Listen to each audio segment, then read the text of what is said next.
ከ4 ዓመት በላይ በመላው አውሮፓና በዓለም አቀፍ ደረጃ ከፍተኛ ቀውስ ያስከተለው የሩሲያና ዩክሬን ጦርነት አሁንም ዘላቂ ሰላም ሊያመጣ የሚያስችል ስምምነት ላይ መድረስ ሳይችል እንደቀጠለ ነው። ከዚህ ቀደም በቱርክና በተባበሩት አረብ ኤምሬትስ የተሞከረው ድርድር አሁን ደግሞ ወደ አሜሪካ ፍሎሪዳ ግዛት ተሸጋግሯል። በትላንትናው ዕለት የተጠናቀቀውና ለ2 ቀናት የተካሄደው የዩክሬንና የአሜሪካ ልዑካን ቡድኖች ስብሰባ የጦርነቱን መገባደጃ ፍንጭ ለማግኘት የታለመ ቢሆንም በውስጡ ግን በርካታ ያልተመለሱ ጥያቄዎችና አዳዲስ የጂኦፖለቲካ ስጋቶችን አዝሏል። ይህ የፍሎሪዳ ውይይት በዋናነት በፕሬዝዳንት ዶናልድ ትራምፕ አስተዳደር ግፊት የተጀመረ ሲሆን የሩሲያ ተወካዮች አለመገኘት ደግሞ የውይይቱን ውጤታማነትና የወደፊት አቅጣጫ በጥያቄ ምልክት ውስጥ ጥሎታል። የዚህ ስብሰባ መነሻ ቀደም ሲል በአቡዳቢ ሊካሄድ ታቅዶ የነበረው ውይይት ነው። ይሁን እንጂ በድንገት ስብሰባው ወደ ፍሎሪዳ መዛወሩ አሜሪካ በድርድሩ ላይ ያላትን ቀጥተኛ ባለቤትነትና ተጽዕኖ ለማሳየት የፈለገችበት እርምጃ ተደርጎ ይወሰዳል።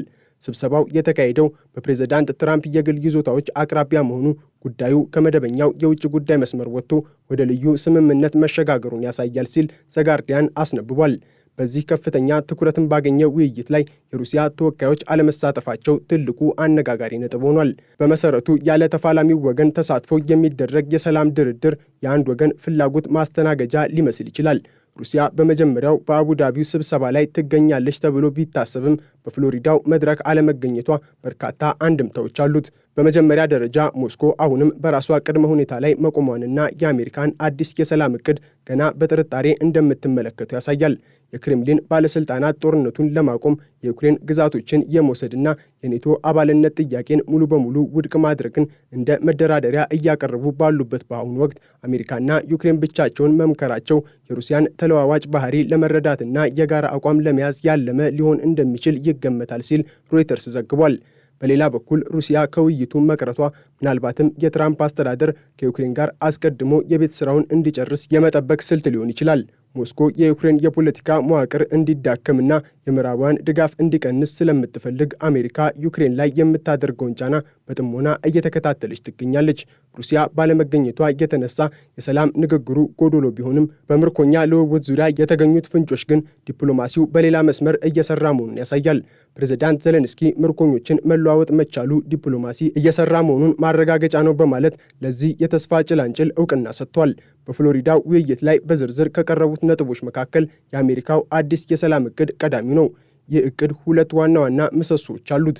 አንደኛው ዩክሬን የተወሰኑ ግዛቶቿን ማለትም በዶንባስ አካባቢ የሚገኙትን ለሩሲያ አሳልፋ እንድትሰጥ የሚጠይቅ ሲሆን፣ ሁለተኛው ደግሞ በአገሪቱ አዲስ ፕሬዝዳንታዊ ምርጫ እንዲካሄድ የሚጠይቅ ነው።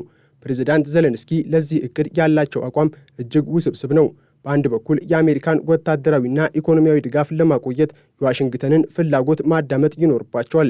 በሌላ በኩል ደግሞ ግዛትን አሳልፎ መስጠት በዩክሬን ሕዝብና በወታደራዊ አመራሩ ዘንድ እንደ ክህደት ሊቆጠር ይችላል። የዘለንስኪ የሥልጣን ዘመን በይፋ ማብቃቱ በትራምፕ አስተዳደር ዘንድ እንደ ሕጋዊ ክፍተት እየታየ ነው። ዘለንስኪ ለምርጫው ጥያቄ የሰጡት ምላሽ ብልህነት የተሞላበት ነው። አሜሪካ የ2 ወራት የተኩስ አቁም ስምምነትና የደህንነት ዋስትናን ካረጋገጠች ምርጫ ለማካሄድ ዝግጁ ነን ማለታቸው ኳሱን ወደ አሜሪካና ሩሲያ ሜዳ የመመለስ እርምጃ ነው። ይህም ማለት ምርጫ እንዲካሄድ ሩሲያ ጥቃት ማቆም አለባት፣ አሜሪካ ደግሞ ይህንን የማስቆም ኃላፊነት አለባት የሚል መልእክት አለው። የፍሎሪዳ ውይይት የተካሄደው ዓለም በሌላ ትልቅ ቀውስ ውስጥ ባለችበት ወቅት ነው። በኢራንና በአሜሪካ የተቀሰቀሰው ጦርነት የአሜሪካን ትኩረት ከዩክሬን ወደ መካከለኛው ምስራቅ እንዲዞር አድርጎታል። ፕሬዝዳንት ዘለንስኪ በንግግራቸው የአሜሪካ ወገን ትኩረት በአሁኑ ወቅት በኢራንና በአካባቢው ባለው ሁኔታ ላይ መሆኑ ግልጽ ነው ማለታቸው ዩክሬን የዓለም አቀፍ ትኩረት ማዕከልነቷን እያጣች መሆኑን የገለጹበት ስጋት ነው። ይህ የትኩረት መዛባት ደግሞ ተግባራዊ የሆነ ኢኮኖሚያዊ ውጤቶችን አስከትሏል። ዋሽንግተን በኢራን ጦርነት ምክንያት የተፈጠረውን ዓለም አቀፍ የነዳጅ እጥረት ለማቃለል ስትል በሩሲያ ነዳጅ ላይ የጣለችውን ማዕቀብ በከፊል ማንሳቷ ለዩክሬን ትልቅ ድንጋጤ ነው። ይህ ውሳኔ ሞስኮ ለጦርነት የምታውለውን በቢሊዮን የሚቆጠር ዶላር ገቢ እንድታገኝ በር የሚከፍት በመሆኑ ዘለንስኪ የጥላ መርከቦች ተብለው የሚጠሩትና ማዕቀብን ጥሰው የሩሲያን ነዳጅ የሚያጓጉዙ ታንከሮች በአውሮፓ ባህር ላይ ሊታገዱ እንደሚገባ በከፍተኛ ድምፅ አሳስቧል። አውሮፓውያን እስካሁን በሩሲያ ነዳጅ ላይ የጣሉትን ማዕቀብ ባያላሉም አሜሪካ ግን የራሷን የውስጥ ፍላጎትና የዋጋ ንረት ለማረጋጋት ስትል ከሞስኮ ጋር የኢኮኖሚ ትብብር መሰል እርምጃ መውሰዷ በምዕራባውያን ጥምረት መካከል ስንጥቅ ሊፈጥር እንደሚችል ይገመታል።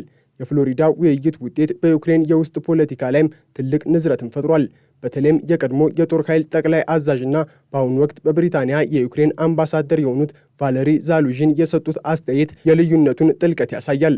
ዛሉዥን ዩክሬን የሚያስፈልጋት ለምርጫ የሚሆን የተኩስ አቁም ፋታ ሳይሆን በጦርነት የሚገኝ ድልና ዘላቂ ሰላም እንደሆነ መግለጻቸው ከዘለንስኪ ዲፕሎማሲያዊ አካሄድ ጋር የሚጋጭ ነው።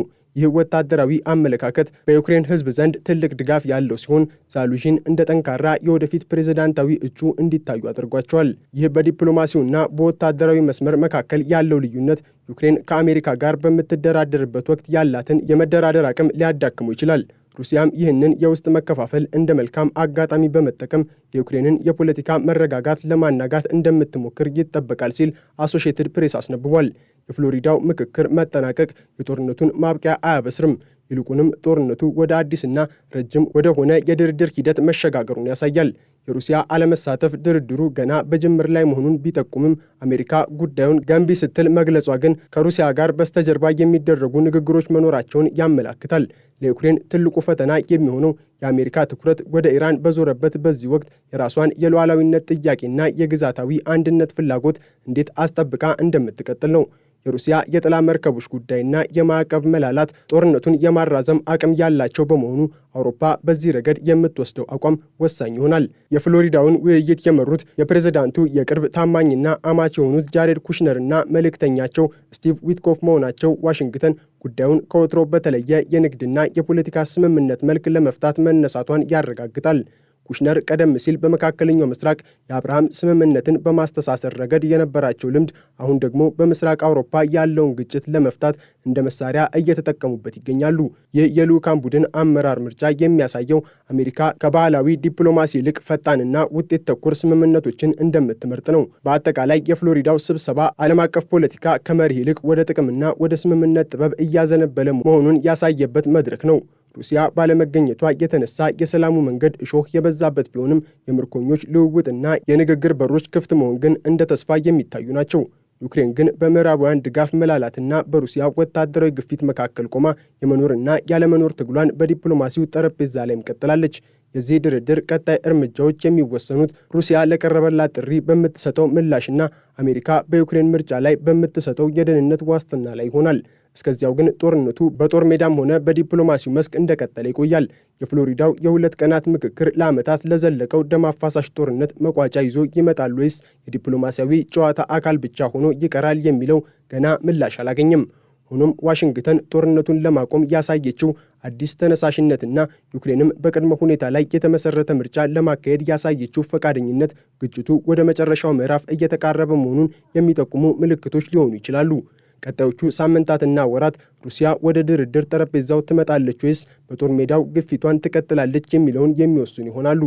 ዩክሬን በዲፕሎማሲያዊ ጫናና በሉዓላዊነት ጥያቄ መካከል ቆማ የዓለምን የፖለቲካ ሚዛን እየተጠባበቀች ትገኛለች።